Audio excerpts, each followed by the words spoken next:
तो welcome my Baba dairy farm और मैं हूं आपका दोस्त प्रवीण खरक। तो आज की वीडियो में हम बात करेंगे ये डेयरी फार्मिंग में जो छोटी छोटी प्रॉब्लम आती है या कोई भी प्रॉब्लम आती है डेयरी फार्म में या किसी भी बिजनेस में, तो उनके बारे में मैं आपके साथ मेरे कुछ छोटे छोटे एक्सपीरियंस शेयर करूंगा, जिससे आपको आइडियाज़ हो जाएगा कि ये प्रॉब्लम्स क्यों आती हैं। तो मैं बात करूं, जैसे मैंने पहले भी वीडियो में बताया है, आप लोगों के साथ शेयर किया है, मेरा पहले दूध जाता था दड़े के हिसाब से 60 रुपये केजी, लेकिन बाद में सरकार ने बाहर से पाउडर इंपोर्ट करवा लिए। दूध के रेट जो है वो बहुत ज़्यादा ही कम हो गए, जिसकी वजह से दड़े के हिसाब से छोड़ो, फैट के हिसाब से भी दूधियों को जो है डेयरी वालों को दूध देना मुश्किल हो गया था। दूध यहाँ तक की नौबत आ गई थी कि एक दो बार तो वो लेकर के भी नहीं गए। अगर यही प्रॉब्लम्स हमें जब बहुत बड़ा हमारा डेयरी फार्म आए हो जाए और तब आए और हमारे पास 1 से 5 क्विंटल एवरीडे का दूध हो, तब ज़्यादा मुसीबत है। अब जाएगी अपने पास 1 2 3 भैंसें हैं या फिर पशु हैं, तब आए तो ये छोटी छोटी प्रॉब्लम्स हमें सिखाती हैं कि हमने इनके साथ फ्यूचर में कैसे हैंडल करना है, ताकि ये जो अभी प्रॉब्लम आ रही हैं ये हमें जो है बड़े लेवल पे जाने के बाद ना आए।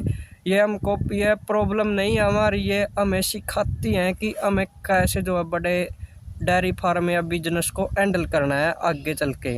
और दूसरी बात वही जो मैं पहले भी वीडियो में बोलता हूँ कि हमें दूध जो है अपना वो उधार पे नहीं देना चाहिए, लेकिन कई बार हमें उधार करनी पड़ जाती है, और तो हमें वो सिखाते हैं बंदे। मेरे पास एक बंदा लगा, वो बोलिया कि मैं एवरीडे आपको पैसे दूंगा, आप मेरे को दूध दो 65 रुपये केजी, और आप जो है ऐसे मैं 2 केजी दूध एवरीडे लेके जाऊंगा। मैं बोलिया भाई चलो अच्छी बात है कि हम उधार नहीं करते। मैंने भी वही रूल फॉलो किया, लेकिन उसने क्या बोलिया कि मेरे पास आज 1 2 दिन मेरे पास जो है पैसे नहीं है। तो मैं बोलिया ऐसे तो हम मना भी नहीं कर सकते ना कि कोई अपने यहाँ पे डोलू उठा करके आए और हम उसको दूध ना डालें, तो ये भी बहुत बुरी बात है और वो जा कर के भूखा बैठे। तो मैंने उसको 2 दिन दूध दिया ऐसे ही। फिर वो बोलिया स्टार्टिंग में, हालांकि उसने पैसे दिए हैं कुछ दिन तक, लेकिन बाद में उसने ऐसा ही किया। तो फिर वो बोलिया कि 2 दिन में और, फिर वो बोलिया 2 दिन में और। ऐसा करते करते आपको यकीन नहीं होगा, ये पूरा महीना जाने को है। पिछले महीने की 29-30 तारीख से उसने ऐसा करना स्टार्ट किया था, और आज की जो है 24 तारीख, 24-25 दिन हो चुके हैं और वो उसका 1 2 दिन नहीं आया आज तक। तो आप सोच सकते हो कि उधारी पे देना कितना बड़ी मुसीबत को दावा देना है, क्योंकि आगे अगर फ्यूचर में चल के ऐसे 20-25 गाहक हो गए तो हमारा तो डेयरी फार्म ही बंद हो जाएगा ना। क्योंकि हमको तो जो है आगे लेबर को भी पैसे देने हैं। अगर ऐसे बंदों में फंस गए तो दूध भी देना पड़ेगा हमें, क्योंकि हम फंस चुके हैं। अगर दूध नहीं देंगे तो हमारे पैसे तो गए। अगर हमने दूध देना बंद किया तो हमारे पैसे चले जाएंगे, दूध देते रहे तो हमारा डेयरी फार्म बंद हो जाएगा। तो ऐसी समस्याओं से जब हम छोटे लेवल पे हैं तभी हम जो है कॉम्प्रोमाइज़ करके ना देख करके सीख करके आगे बढ़ते हैं। तो ये प्रॉब्लम्स नहीं है, हमें सिखाने आती हैं कि ताकि आप ऐसी गलतियां फ्यूचर में ना करो, तो आपका जो है बिजनेस बड़ी तरक्की करेगा। और अपनी भैंस जैसे साथ में रिपीट हुई तो 4-5 महीने वो खागी, तो वो भी बड़ी समस्या आई हमें।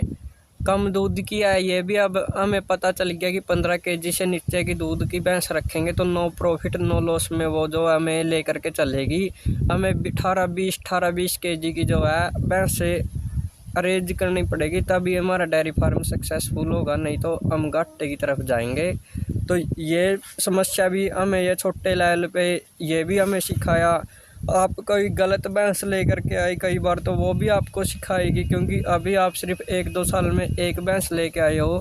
आगे हो सकता है आपने हर महीने 2-4 भैंस लेके आनी पड़े, आप इतने बड़े लेवल पे जाओ। और अगर आप बाद में ये सारी गलती करो जो अब कर रहे हो तो आपके लिए बहुत परेशानी होएगी। तो इसलिए ये जब हम स्टार्ट करते हैं तभी ज़्यादा प्रॉब्लम्स आती हैं, ताकि हमारा जो है डेयरी फार्म या फिर बिजनेस बड़े लेवल पे जाए तो हम ये मूर्खों वाली गलती ना करें, हम पूरे इसके अंदर काम के अंदर परफेक्ट हो जाएं, ताकि हमारा जो है बिजनेस बहुत बड़े लेवल पे जाए, हमें कभी भी मुसीबतों का सामना ना करना पड़े।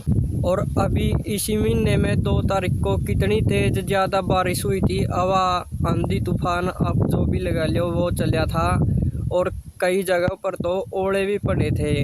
अपना जो है फार्म का डिज़ाइन इस तरीके से है, जैसे उत्तर से दक्षिण की तरफ पूर्व की ओर उसके दरवाजे हैं। तो हम कोई उसने ये सिखाया कि हमें आगे जो डेयरी फार्म हम बड़े बड़े बनाएंगे तो हमें इस दिशा में नहीं बनाने हैं, हमें पूर्व से पश्चिम की ओर ऐसे बनाना है, और उसके दरवाजे उत्तर या फिर दक्षिण की तरफ लगाने हैं। खिड़कियां पूर्व से पश्चिम की तरफ हमने बंद रखना है, ताकि पूर्व से पश्चिम की तरफ ही ज़्यादातर ये जो है आंधी तूफान बारिश आती है। तो हमें उत्तर या दक्षिण की तरफ दरवाजे रखने हैं। तो हमें इस तरीके से बनाना है डेयरी फार्म। दरवाजे उसके इस साइड होंगे या मेरी साइड होंगे या आपकी साइड, हमें उस साइड ऐसे नहीं बनाना है। हमें देखो आपको दिख रहा हो तो ऐसे मैं आपको कभी ना कभी या फिर इस वीडियो में ही मैं अटैच कर दूँगा कि अपना जो कैसा है फार्म और हमें कैसा नहीं बनाना चाहिए। हालांकि आप YouTube के ऊपर भी सर्च करना, आपको पूर्व से पश्चिम की तरफ ही बनाना चाहिए। दरवाजे उसके उत्तर से या दक्षिण की तरफ आपने रखने हैं, तो आपका डेयरी फार्म अच्छा रहेगा। आपको धूप तूफान बारिश का ज़्यादा सामना नहीं करना पड़ेगा, आपके बफलोस को आपको लॉस नहीं होएगा।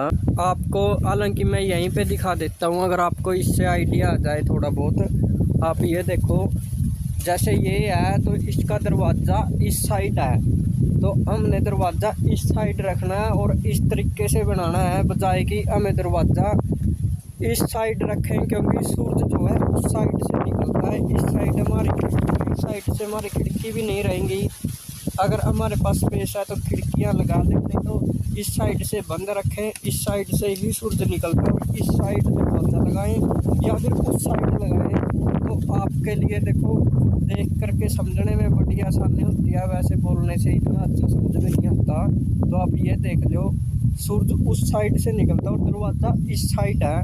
तो आप ये देख करके ना समझ लो, ताकि अगर आप फार्म बनाने वाले हैं या फिर आगे बनाओगे तो ये गलतियां ना करो।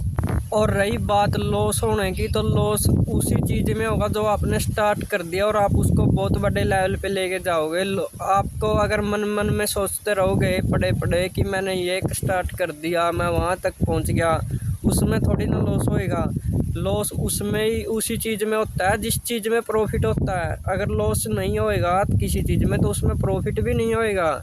आप पड़े पड़े सोचते ही रहोगे, आपका कुछ होना नहीं। आप कोई भी बिजनेस स्टार्ट करो, उसमें लॉस तभी होगा जब उसमें प्रॉफिट होगा।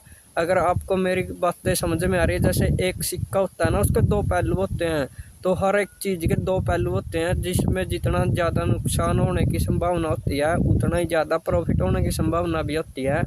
तो वो आपके ऊपर डिपेंड करता है। जैसे फॉर एग्जांपल के लिए अंबानी ने जियो चलाया, तो एयरटेल वालों ने कितना लॉस खाया है। 2 साल तक उनकी सिम कंपनी ये जो है सारी चीज़ें बंद हो गई। कितने लोगों ने सिमें तोड़ करके भी फेंक दी, जियो ले लिया, फ्री नेट चलाया। तो ऐसे हमें लॉस का सामना तो करना पड़ेगा। लॉस से भागोगे तो प्रॉफिट नहीं आएगा। आज एयरटेल प्रॉफिटेबल जो है बिजनेस कर रही है, अगर वो तब भाग जाते तो आज वो प्रॉफिट नहीं कमा पाते। तो इसी तरीके से हमें भी अड़े रहना है। हम कोई भी काम कर रहे हैं, हमें भागना नहीं है। तो उम्मीद है मेरे को आप सभी साथियों को मेरी बातें समझ में आती हैं। तो थैंक यू जी, ये थी जी आज की अपनी वीडियो देखने के लिए आप सभी साथियों का बहुत बहुत धन्यवाद।